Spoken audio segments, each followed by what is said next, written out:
habang hinihintay nga namin yung iba natin mga kalapati. Ito nakita ko. Ayun oh, parang may bakas na may dumaan na pahaba. Ayan oh, nakikita nyo ba? Ayan oh. Ayan oh. May bakas na pahaba na parang umislide. Hindi ko alam kung papunta dito yan or papunta doon. Ayan oh. Bakas ng ahas. No? So mukhang sawa nga talaga na madali. Siya si Idol Madla, nakakahanga, may mga hawak, gandang linyada. Ika'y inspirasyon kung bakit hanggang ngayon ako'y palaging kumakarera. May isang buhay victory. Sino to? Kilalanin mo nga kung saan yan. Yung maliit?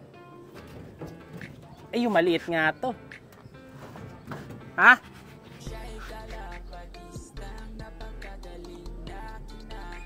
Sumama pa yata. Parang dalawa na. Pati isa oh. Hindi sa atin yung isa, hindi sa atin. Sumama pa sa Romoronda yung isa. Sa atin na to eh. Teka. Eh, parang si Boy Kupad, boy. Ayan oh.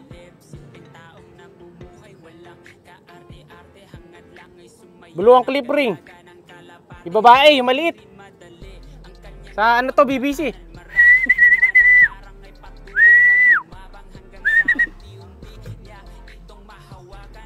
Pasok.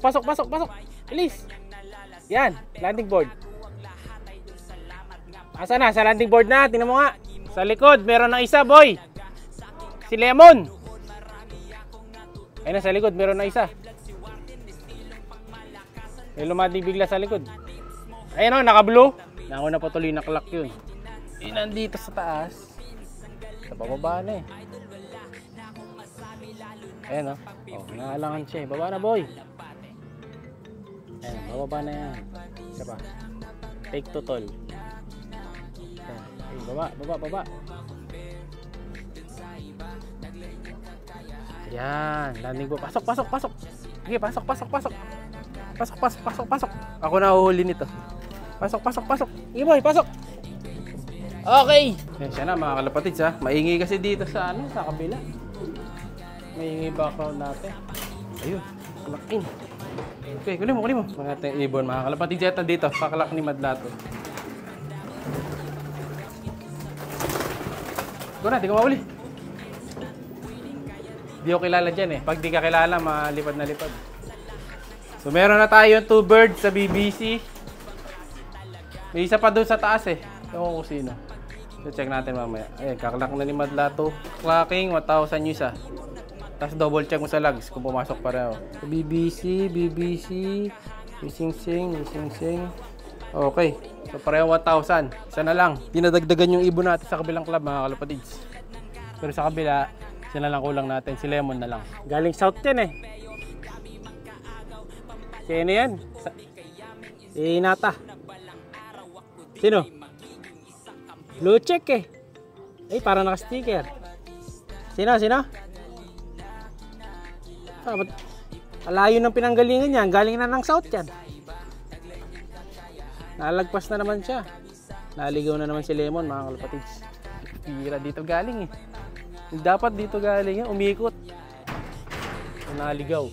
Pero at least kompleto na tayo sa BBC. 3 out of 3 tayo dyan sa Fundraise 1 saka sa Fundraise 2. Magandang kalak nila.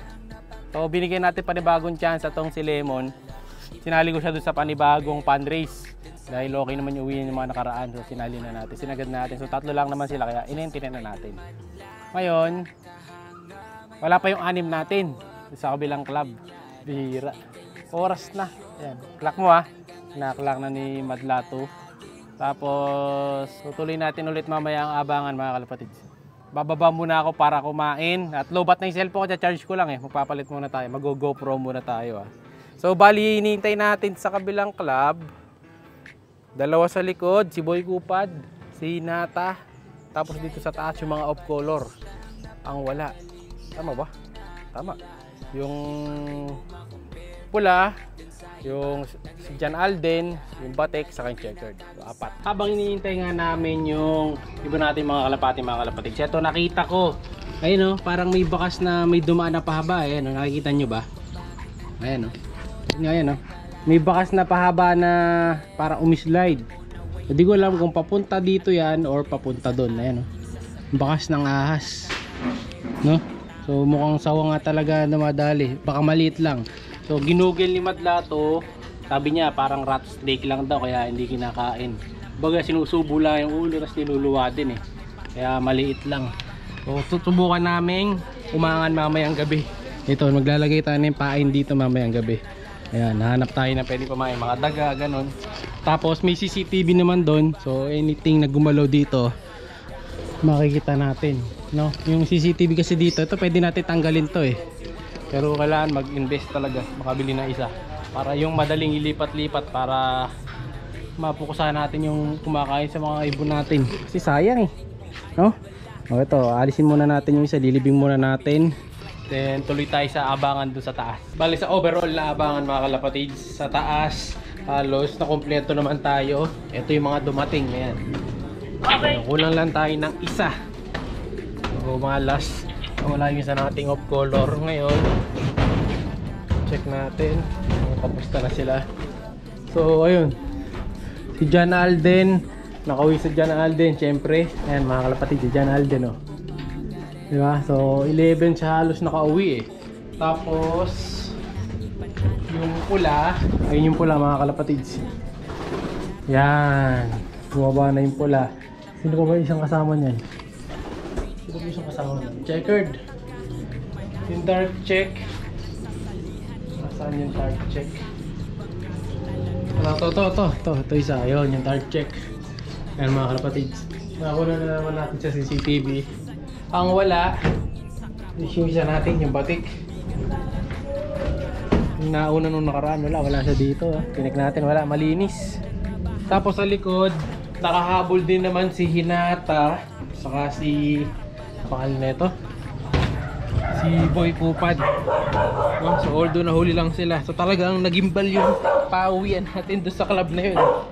Dahil nga maulan nga daw doon sa parting Manila, siguro umikot ang mga ibon. So si Kobe medyo mabilis naman, kaso cut off pa rin kasi halos cut off ang mga nagklaklan doon sa club.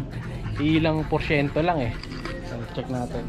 Hindi muna tayo magpapawala din today dahil magagamot tayo ng kontra one eye kasi may napansin ako may magkaka one eye dito sa likod eh, no? So may mga senyalis yung iba nating ibon dito dahil sa hangin, no?